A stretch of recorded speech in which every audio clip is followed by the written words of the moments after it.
Hey everyone, welcome back to The Fin Factor. I'm Paul. And I'm Aaron. And this is episode number 64. 64.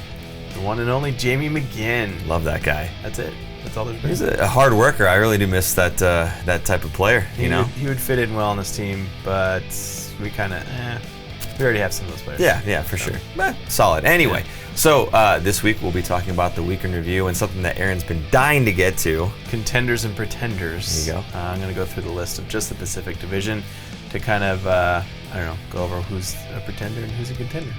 Very good. You ready to start the show? Ready. All right, well, I'm not going to do a funny thing today. I just want to remind everybody, episode 63, we had Jamie Baker on, and it's a really good watch, and you should definitely go check it out, especially if you're dealing with some issues.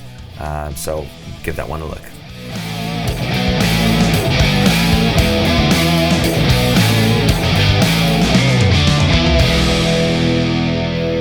So yeah, like we said at the opening there, again, episode 63 was awesome. We got to sit down with Jamie Baker, and he was talking all about his experiences with dealing with mental health issues and depression.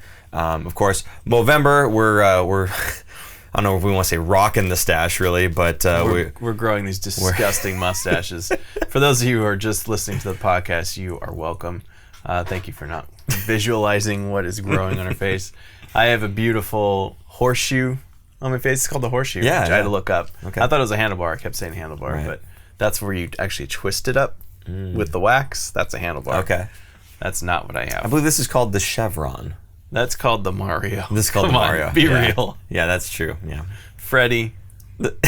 Mario, whatever you want to go with. It's pretty bad. Anyway, so what we're doing is we're doing this to raise awareness for the month of November. So in the beginning of each episode, we're going to let you guys know about our initiative here. Mm-hmm. We have, was it moteam.co? moteam.co/the Fin Factor. We'll have the link down below. You can you can go there. It's also down in the description if you want to just click on it. It'll take you right to our team page, and you can give us a donation. But we would love to have a donation of any size, and put a really funny comment about our disgusting mustaches, and we will highlight them in the show in the coming weeks. So please feel free to donate some money. Very good. And again, for Movember, again, we're putting this information at the beginning of all of our episodes, so people don't have to go digging through it.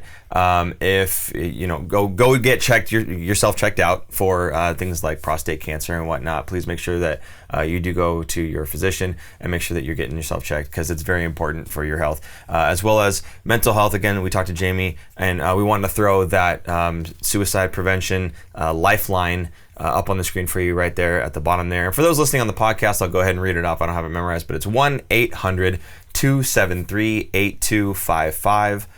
If you are dealing with something and you need someone to talk to, please feel free to use that number. Thank you so much for that. Okay, so now we're going to jump into the week in review. And it's a phrase that we like using on this show, right? It's the everyone's feeling down. Everyone's, the Sharks are terrible. We're in this losing streak and blah, blah, blah, everything. Gosh, this week we did pretty well. It's the first happy week for week in review that we've had this season. It's been a while, I think, right? It's 3-0. So, hey, not bad, right? Winning cures all. Winning cures all. Winning cures all. There it is. So we started off with a win against Chicago, I believe it was. Yeah, it was a 4-2 win. That was a little scary because we were up, what was it? It was closer than it sounds. 4-2 sounds worse, but I think we were up 3-0 at one point? Okay. I can't even remember. It's been a long week. But time flies when you're having fun. Chicago started inching back in the game, and you kind of were like, "Oh boy, here we go." But then the Sharks were able to get an empty netter, so that iced the game. So thankfully they took care of business, I guess. But more importantly, it was Radim Simek's first game back with the team. He's been missing since, was it March, I think, when he went out. So he hasn't played hockey in a long time, or NHL hockey, I should say.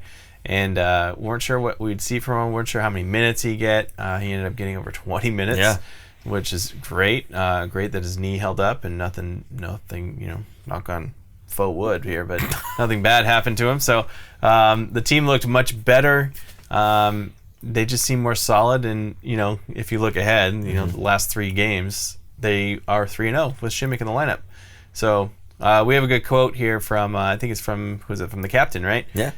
He was asked about what he thought about Simek's game, so we'll take a look right now. It was good. Good stick. he stepped up well in the neutral zone. His reads were very good for a guy that's missed 8 months. He was able to read, when it was an even man rush, when it wasn't an odd man, he could step up and end plays in the neutral zone. On our blue line, I thought he stood hard at our blue line, didn't give their skill guys time when they were entering or trying to enter with possessions. So he had a really good stick, and he was physical a couple times when guys tried to beat him wide. He stepped up and ended plays. So, Simek making his return, making an impact, which is great. With one of the things we were hoping for, that he wouldn't just come back in and that magic was kind of gone, right? So, no, he came in, made a good impact. I think you had said earlier that, he kind of stepped in, played 20 minutes, and instead of Erik Karlsson and Brent Burns having to play like 28, 29 minutes, they were down close to like 24, 25. So it really was meaningful minutes that Radim Simek stepped in and played. So it was really nice to have him back in the fold. We hope to see this continue. We hope that it's not just a flash in the pan thing. Although, again, going back to last season, those 41 games, he looked really, really good. So here's to hoping if he stays healthy and stays in the lineup, we kind of continue with the streak that they're on right now. Yep. So that's pretty good. Okay, so then we move on from Chicago and we go and play against Minnesota. Okay, so Chicago and Minnesota are kind of two teams that are not doing so hot right now. Right. These are kind of the wins that the Sharks should be getting. I don't want to say bottom feeders because they're still a dangerous team. Chicago still has Kane and Taves and a couple other guys. So it's not like they don't have any kind of offensive punch. Right. Minnesota, the same thing. They still have some good players on their team. They just are not the whole package anymore like they used to be, let's say, 5 years ago. Right. So, having said that, the Sharks looked dominant early on against Minnesota. They looked great. They got up 4-0 really quick. Then I think it became 4-1, and then it went 5-1. Like, okay, you still got that 4-goal lead, great. Then it was 5-2, and then it was 6-2, and then it went 6-3, 6-4, 6-5. Like, oh, whoa, what happened? And I'm looking at the TV screaming, "Shut the door!" Yeah. I mean, I think I tweeted about this too. Like the first, I think to make it 6-3 was Martin Jones' bad giveaway behind his own net. He played the puck and he tried to play it to Simek on his stick, and I'm yelling like, "Just throw it up the boards!" Like there's no reason. You got two guys pressuring you. You know they're going to be hungry for a goal. You know they're going to try and do anything they can to get just inch back into the game. Right. And that did it. And then they scored, I think, another minute later after that, so that made it 6-4, like real quick. You're like, oh wow, this is not good. Then they made it 6-5, and then there was a giveaway by Erik Karlsson, I believe, trying to make a pass, and he just missed the puck, just completely missed. He like went off the heel, like he just whiffed it. Yeah, just whiffed it in his own end, right by the blue line. Gave a breakaway. Was it Parise? I can't remember. I think it was Parise that went in on the breakaway, and Jones shut the door. He got his pad out on him, and that saved the win. Yeah. I mean, I was happy because a lot of people were dumping on Twitter. What kind of save was it? A key save. A key save. Jones making a key save in a key moment. Right. Go ahead. So, I'm kind of like, I'm on Twitter a lot during the games and stuff when I'm watching. So, a lot of people were bagging on Jones for letting in some soft goals. But they kind of get quiet when he makes a big save like that, right? Like, give the man his due when he's due. So I thought he played okay, but he comes up big when he needs to, and he did. I just to interrupt you real quick. I feel like it's almost too much like politics. Like you can't if you have one stance, you can't possibly have an opposing stance like as well. You can't say like he sucks, but then if he does something well, you can't say that he did something great, right? Because then that would be going against what you. It's okay, guys. It's okay to say, he wasn't playing very well right there. Oh my God, that was amazing. It's okay. It's more like the camp that goes, oh, he's terrible, and then he does a great save, and they're like, well, it's about time. Yeah. Right? Like, you just can't win. Yeah. So, and again, we're not always defending Jones. Like, I don't think he's an elite goalie. I think he's a good goalie, and I think he's not playing well. Yeah. I think he's getting better. I do think, and I talked about this in the live, that I think what he worked on this summer was breakaways, because jumping forward to the Nashville game, he stopped 7 of 7 shots in the shootout, which was incredible. So I think he's focused on breakaways and kind of odd man breaks because he knows he's going to get a lot of those all season like he did last year. Yeah, that's what happened last season was he kept seeing like one breakaway after another and odd man rushes after another. And so, it would make sense if that's something that you decide to work on. And yeah, absolutely. It did seem to work out well in the Nashville games. Do you want to Do you want to jump ahead to Nashville, or there's a quote you want to get to? There's a quote here. Vlasic was asked about the play, I guess, of the Sharks team. So, but this is against Minnesota. Against Minnesota, yeah. Sorry. This is at the Minnesota game, so we'll roll this clip right now.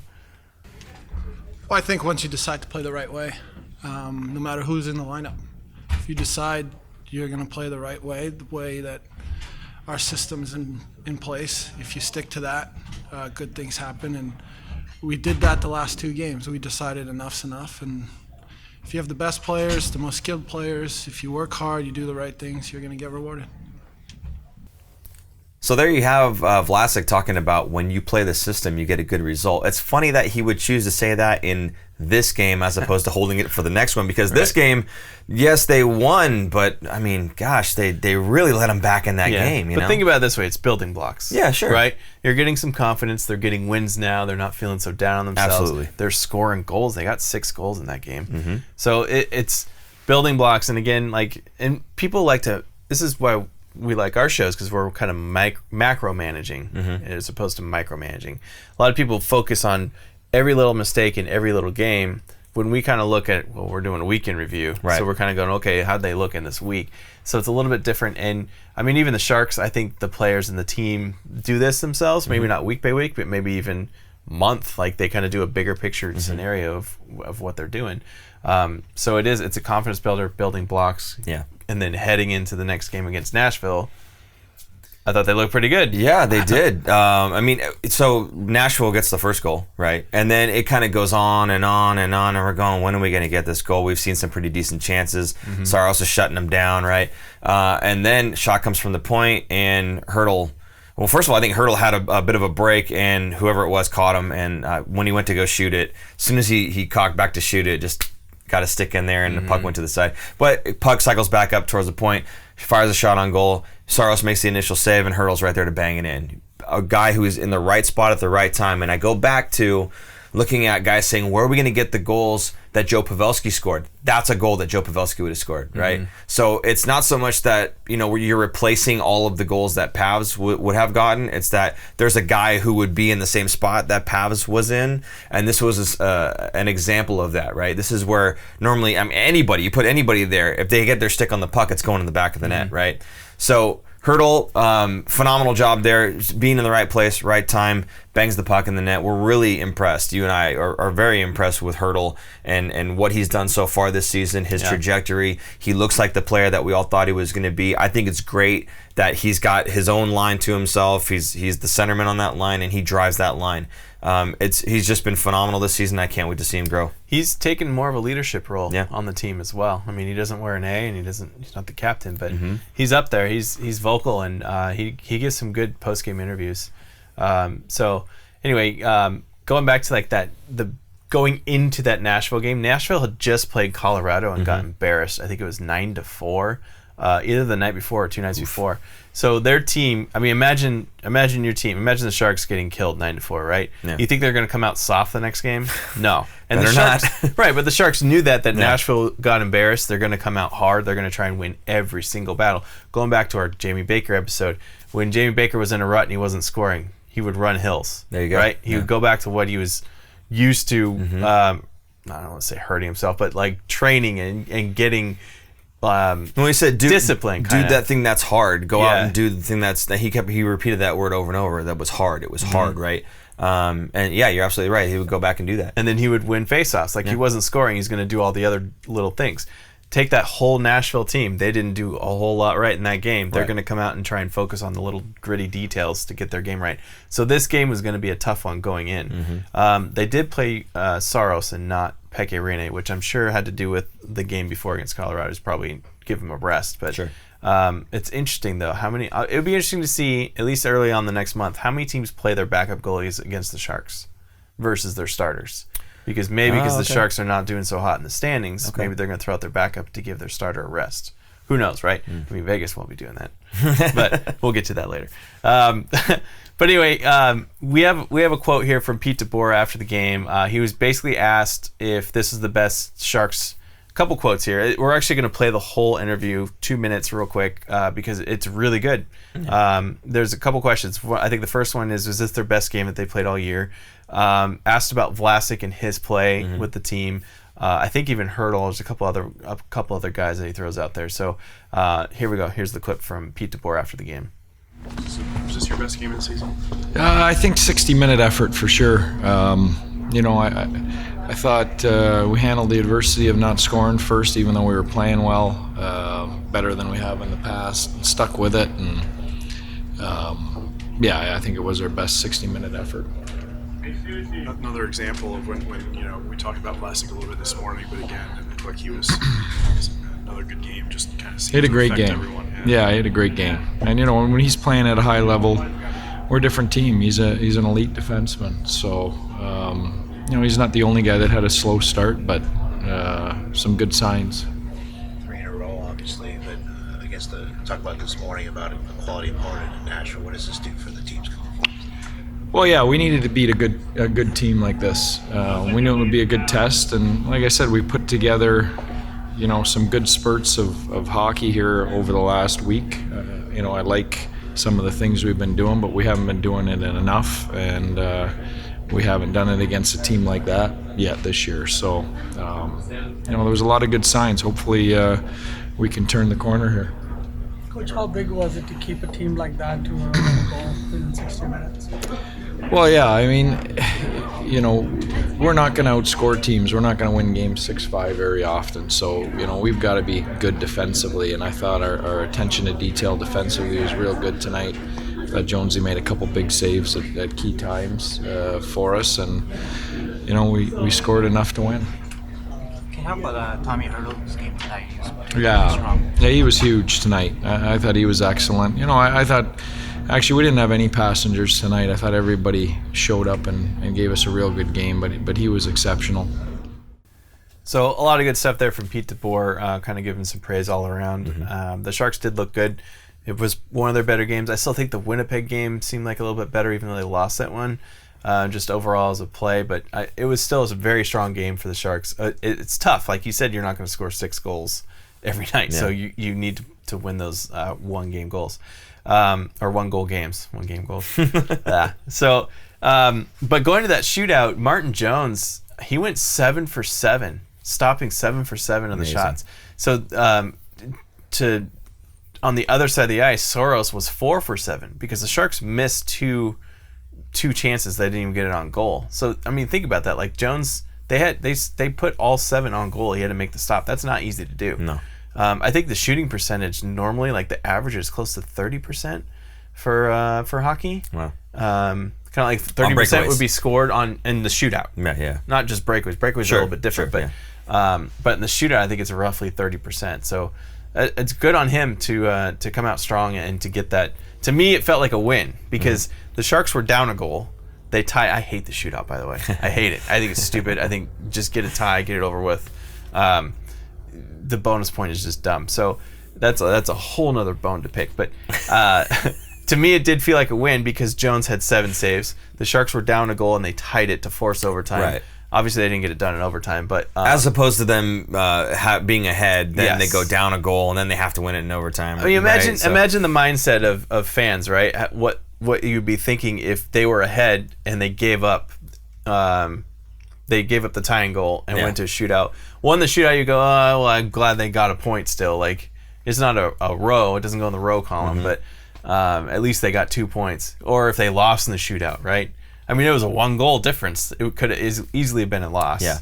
A shootout loss. Yeah. That would have felt heartbreaking. Well, and especially when you got Martin Jones in net and he makes 7 for 7 saves. My whole thing with Jonesy there, again, you said earlier, you feel like all we do is, or you don't feel like we defend him all the time. Where I feel like I have to defend him all the time because all I hear is all this bad stuff about Jones.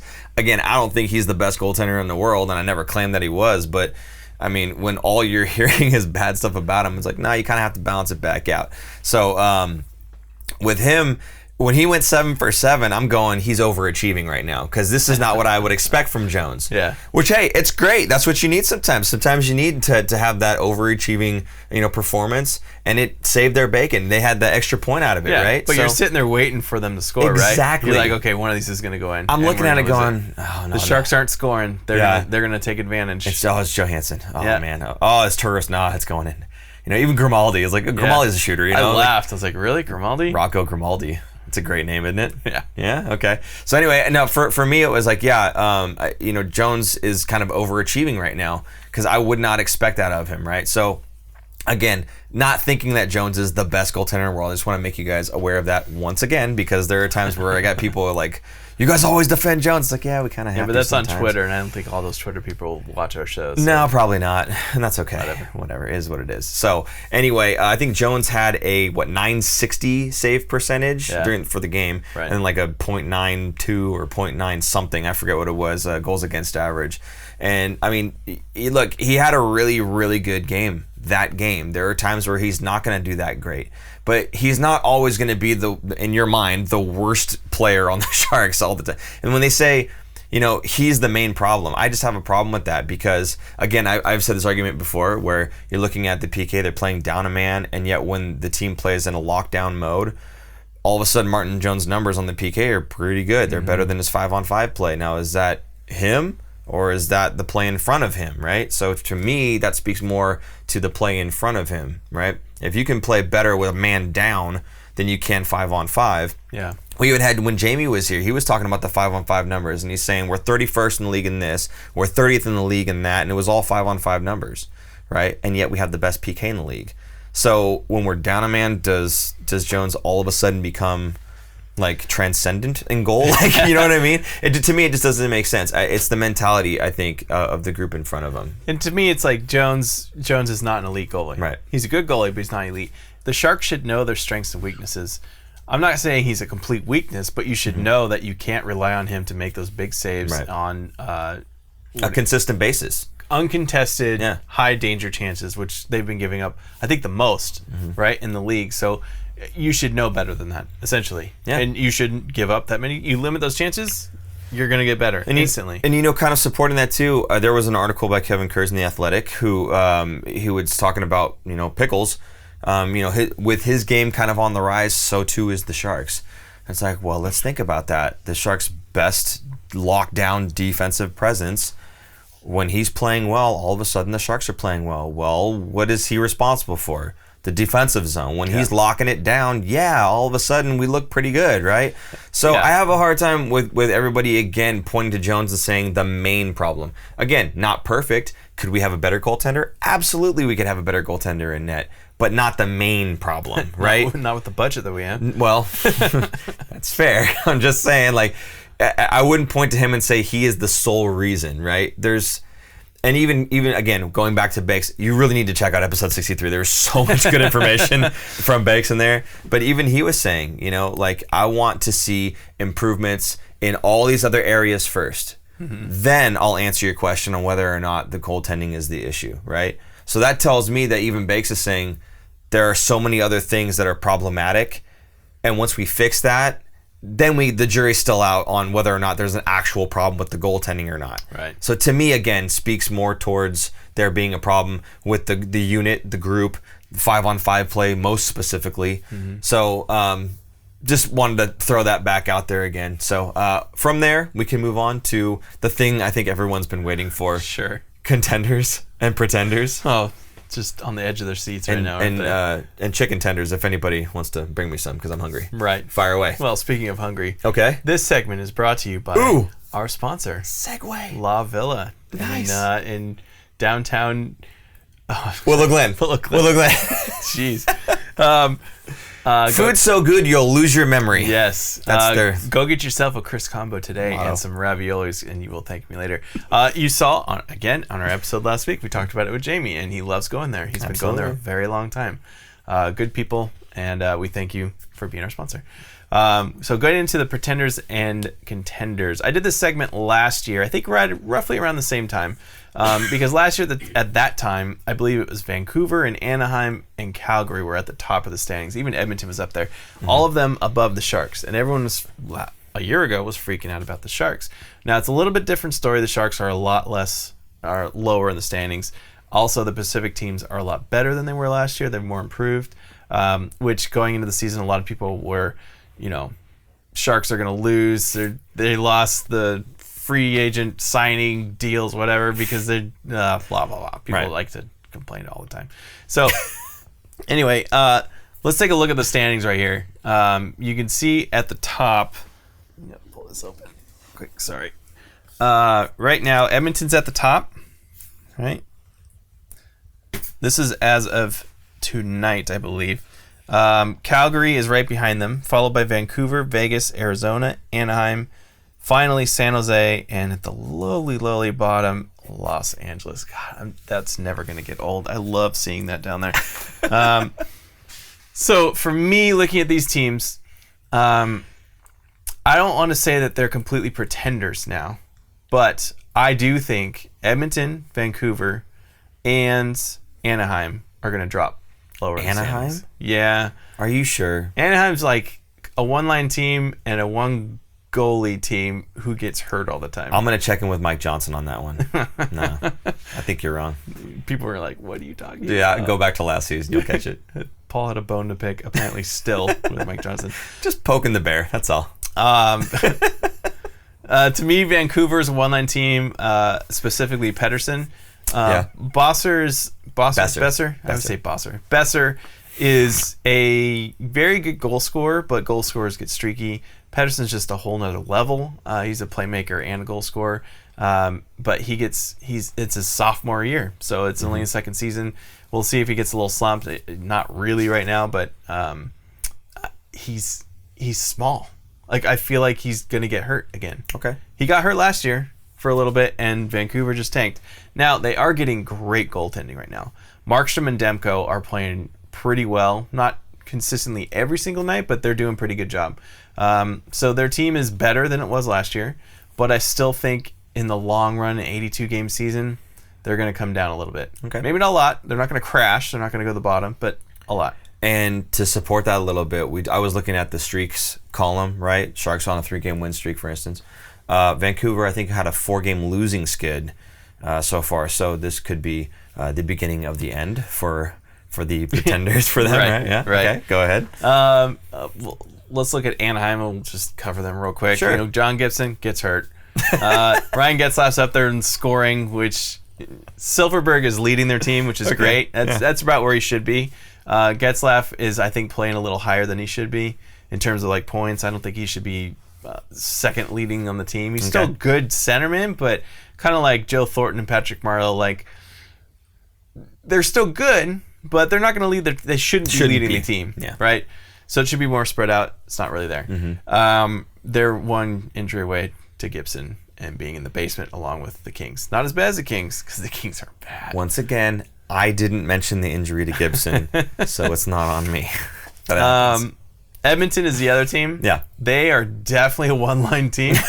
Draisaitl and McDavid, and now they have James Neal. So he's actually doing pretty well compared to what he was doing last year in Calgary.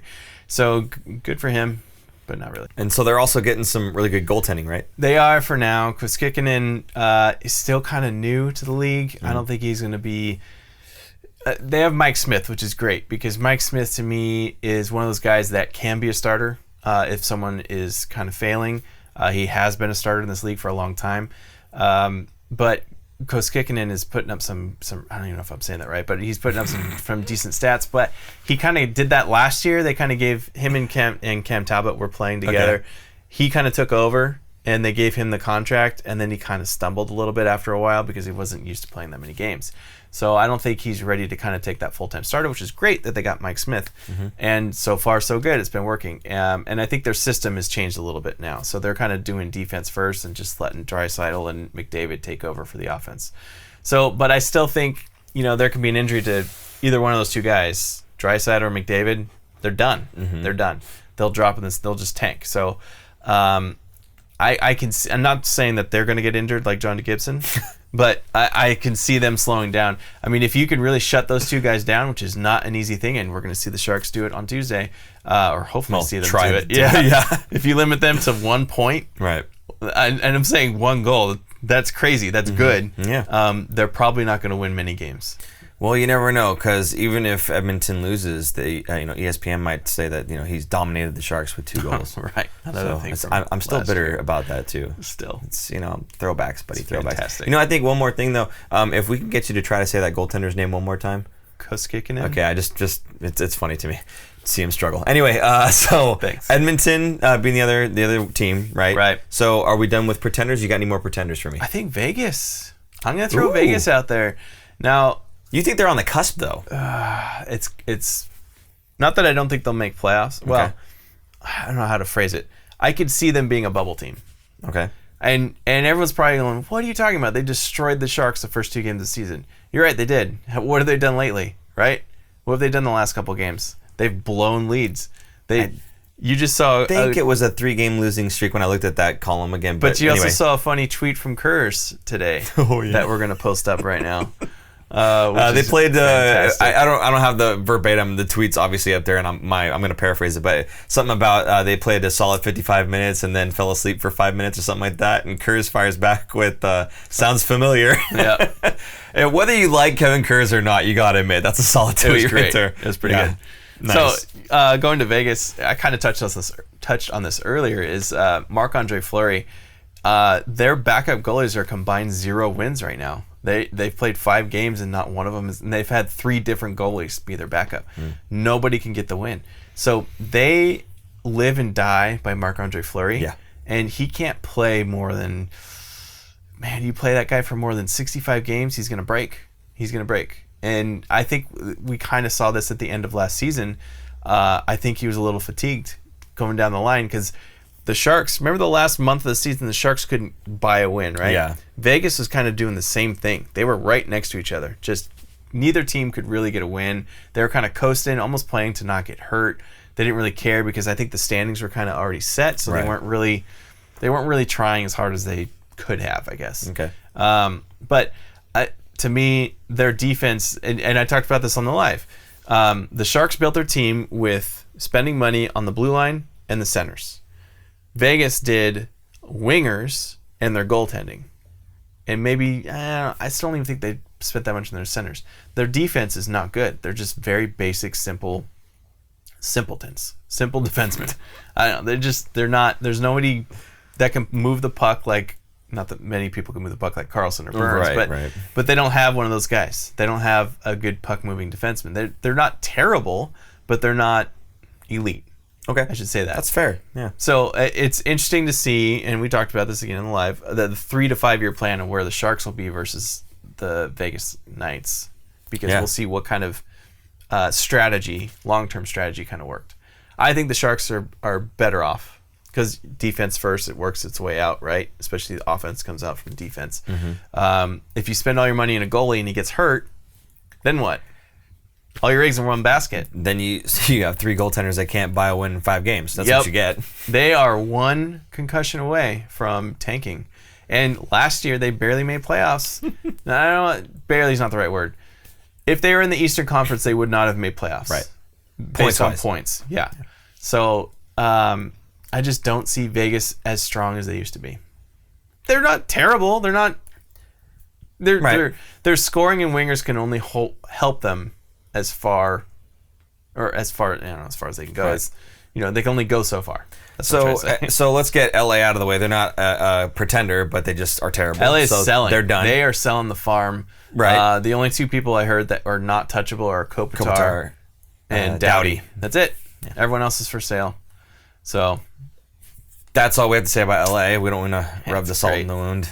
We great. do, but we're not going to. So the only other 2 teams left in the Pacific are Calgary and Arizona. So tell me about Arizona. What do you think? Arizona, I think, is a strong team to be in the wild card. I think they're going to be one of the teams in the wild card, maybe even pushing for that 3rd spot. We'll see. They kind of do scoring by committee, which is interesting. They do have Phil Kessel now, but he only has 3 goals. So it's not like he's leading the team. Phil the Thrill Kessel, I believe. Phil, I like hot dog Kessel. which is a fake story, by the way. Nice.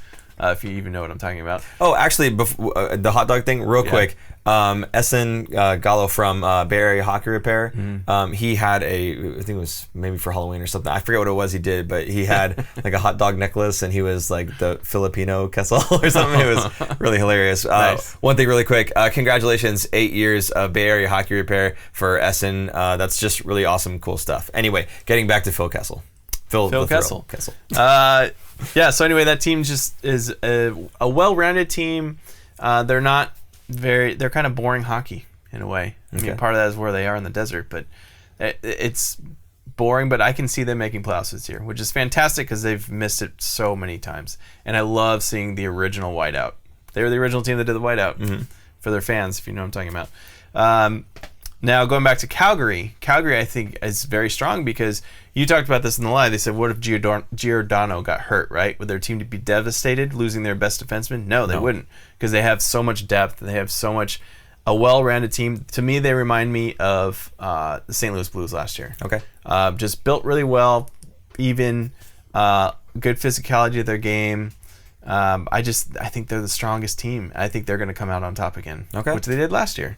So I could see them leading the division more than Edmonton. Nice. Yep. Okay. So there's my contenders and pretenders. A couple teams are gonna fall, a couple are gonna stay, and the Sharks are gonna shoot up. So between those teams, Calgary, you think Arizona, and the Sharks, where do you kind of place those three then? You think Calgary's gonna be at the top? Calgary be at the top. Because one of our notes was that the Sharks are still one of those teams that we see could jump up into a playoff spot. Do you think they would be like a number 2 seed? Do you think they could actually eclipse that and become like a number 3? I'm sorry. We'll know, I think, by the end of maybe going into December. Okay. So in another couple weeks, we'll see. Because right now, the division, I mean, you look at the division, all those streaks, they're all losing and the Sharks are gaining. So it's kind of market correction that's going to come back together. I think the Sharks are going to be one of the top 3. I hope. I still think they are. I'm still holding out hope because a lot of people are kind of calling me out, saying, "You still think they say?" Yeah, I do. No, we do. I do. So I see Calgary, Sharks, and I think it's a toss-up between, I'll say Edmonton, Vancouver, and Vegas. One of those is going to be in there. And you know why I still think they are a playoff team? Because there's months of hockey left. Months of hockey left. Sorry, I said Edmonton, Vancouver, and Vegas. I meant to say Arizona. Okay. One of those teams. Yeah. For me, my only point, there are months of hockey to go, okay? So I'm not as panicked as a lot of people are. I think a lot of folks take a look at that first chunk of games, right? And they just try to make it, they think it's going to be the trend or, the pace of points that they're on. And they just, plot that out, and that's how they think the standings are going to go. It doesn't exactly work that way. There's a lot of factors that can go into injuries, like we just talked about, several injuries. There are lots of times where a team comes in really, really hot, and then all of a sudden, one thing about their system kind of gets them a little goofed up, and then they start gripping their sticks too tight, and now they start losing games. They have to get back to what got them to winning, and that can take some time. Teams that are underachieving all of a sudden start overachieving. Teams that are overachieving start underachieving. We just talked about contenders and pretenders. There's a lot of things that happen, and I just don't think that the Sharks are a team that's going to stay second to last in the Pacific just because that's where they are right now. So, no, I still think that they are absolutely a playoff team. It's going to take some time for them to get back into it. I do have to say, I'm happy that this month happened now. Yes. And not March. Imagine the Sharks, kind of like last year, stumbling into the playoffs. How much confidence would you have in them right now? If you just reverse the order now of the games played, right? Yeah. Where we end the season 2 games against Vegas and we lose both and get destroyed and then go into playoffs? No. Work all that out now. Yeah. And there's injuries, like you reverse the injuries. Simek goes out. And that huge losing streak at the end there, like did that affect where we ended up in the playoffs? I mean, we went to the Western Conference Finals. Right. You lose that many games in a row and you go, oh, they're trending down, they're going to lose, right? You can't do that because it didn't happen that way, right? I remember that being such a big talk last season. Yeah. Going in, and then you're playing Vegas, and you're like, oh, here we go. And then those first 3 games against Vegas, you're just like, oh, just here we go. Rip off the Band-Aid, right? Yeah, anything could happen. So look, obviously, anytime you've got a big losing streak and you're trending the wrong direction, the mentality is let's panic. And I get that. Totally, I get that. But you take a look at what happened last season. We couldn't buy a win, in your words. We couldn't buy a win. and then we end up going to the Western Conference Finals, limping into the Western Conference Finals, literally, because all of our guys are injured, right? Yep. So, yes, I do think we're a playoff team. I'm not so much concerned with the points that we've gathered now and where we're trending and what the projections say, because all that stuff is often wrong, not even close in the first, up until about Thanksgiving. After that, it starts getting a lot tighter and a lot closer, but even then, nothing is set in stone, and we got months, guys. We got months. So I mean, I'm not happy with how they started, because now they're going to have to play catch-up most of the season, but at least they're going to have to be playing hard most of the season and not have to coast at the end like they did last year. So we just talked about Edmonton and them being, a team that we think might be on the downturn coming up, throughout the season. We will be playing them on Tuesday, so it'll be a really nice test to see if we catch them while they're still high, or if we catch them on the downturn, right? Yeah. So again, the big thing with Edmonton, obviously, they're big too. McDavid, Draisaitl, any team going in, the keys, if you will, the key to the game is going to be shut down their big players in McDavid and Draisaitl. So no different here for the San Jose Sharks. You're going to have to stay out of the penalty box, because you don't want to give those guys a power play. I mean, granted, we do have the best penalty kill. You don't want to test it against guys like that. But we have the best penalty kill largely in part because we have the most penalties. Right. Yeah, we take the most penalties, so we get a lot of practice at it, right? So, yeah, that's true. Well, let's not tempt that. I'm with you on that one. Let's not poke the bear, if you will. Just a little bit better discipline. Yeah. So another Pacific Division team coming up after that one, Anaheim. Again, this to me is a team that we should be beating. So we'll see how this one goes. I wouldn't be surprised if we see maybe Aaron Dell start that game. Okay. Just get him some work, So I bet we see Jones and against Edmonton, Dell against Anaheim, and that's at Anaheim, which is it's a road trip, but that's pretty It's pretty easy. So the Sharks have a very friendly schedule for November, less traveling. And a lot of home games. And that game is on Thursday. So the first one at home is on Tuesday, and then they travel, go to Anaheim Thursday, and then they come back at home on Saturday against Detroit, who is not a very good team either. So yeah, they're not a very good team. They did just beat Let's Vegas. put it that way. That's great. And Ottawa beat Tampa Bay. It's going to happen now and then. Saying, There's too much parity in the league for it not to happen, but they're not a very good team. Detroit's not a team to sleep on either. Yeah, sure. No team is, really. Absolutely. Ottawa especially right there. Yep. So Detroit's going to come into town, and it's always interesting when Detroit comes in because there's so many Red Wings fans that were transplants. There you go. Transplants to the Bay Area over the many years. So every time I would go to those games, you'd see, gosh, it used to be like a quarter of the crowd was in Red Wings jerseys. Less so now because they only play once a year now that they got moved to the Eastern Conference. But it used to be really bad, really annoying. Yeah. Because Detroit was so good, 15 years ago. Yeah. Anyway. So those are the 3 games that we have coming up this week. Now, we just went a whole week where we got nothing but wins. So 3 wins, right? Are you looking for 3 wins this week? I mean, obviously, but I think... are you anticipating what 3 I would be wins this happy week? with? Okay. More points than not. So 4 points out of a possible 6, I'd be happy with. I'd be happy with 5 out of 6. Maybe lose one in overtime. Maybe lose one in a stupid shootout. But the only one I can see that is maybe Edmonton. The other ones should be regulation wins. Yes. So Edmonton's kind of the question mark for me. That's kind of where I'm at right now too. I feel like if we can get past Edmonton, there's really no reason we can't get past Anaheim or Detroit. So I'm looking for all 6. And it'd be big to beat Anaheim because that would put us over them in the standings. We're real close to them right now, so we could start seeing some movement now going up in the standings. And again, going back to the interview with Beggs, what is one thing he said? We need a streak. You need a 5-game win streak. You need a 6-game win streak.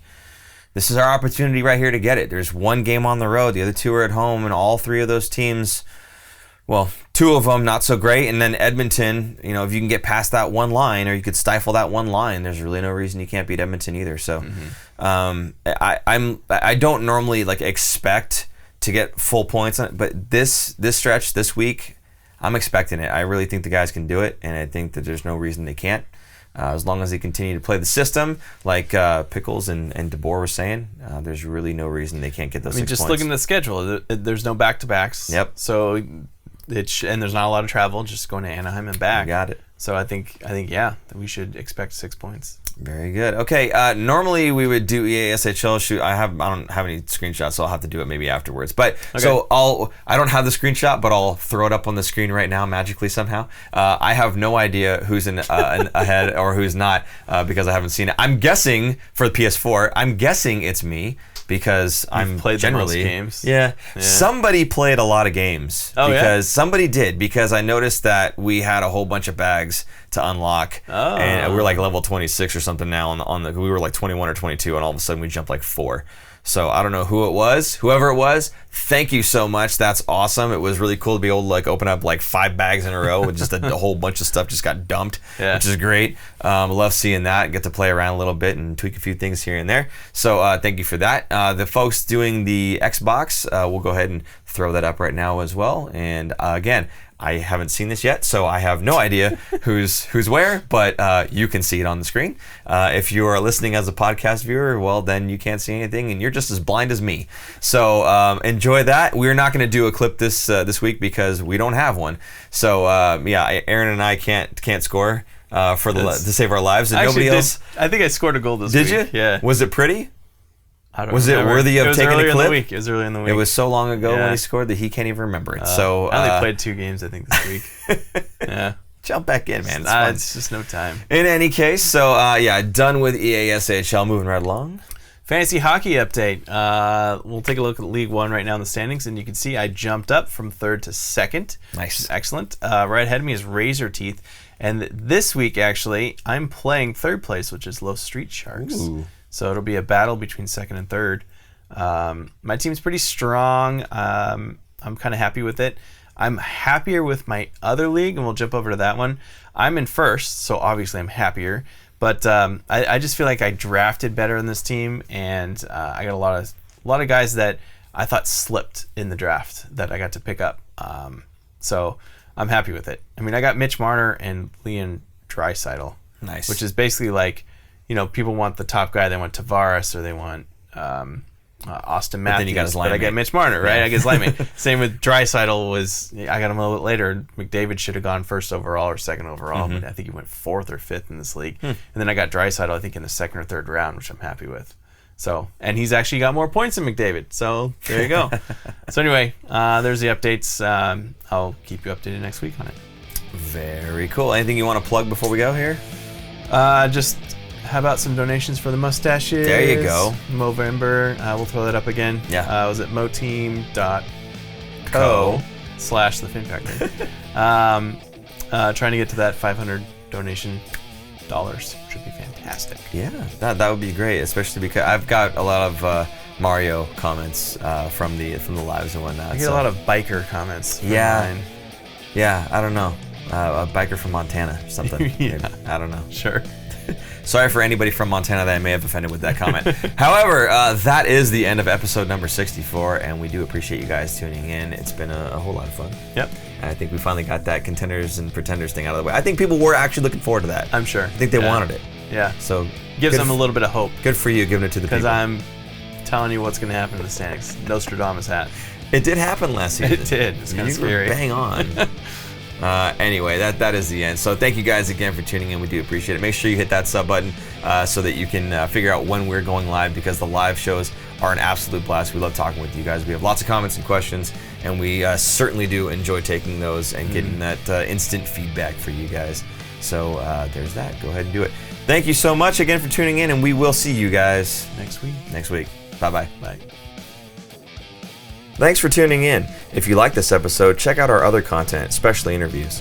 You can interact with us directly through social media at The Fin Factor and on Instagram at Fin Factor. And don't forget to join our live streams on YouTube. Visit our website at thefinfactor.com, where you'll find all of our episodes as videos or podcasts. You'll also find our exclusive merchandise to help support our show.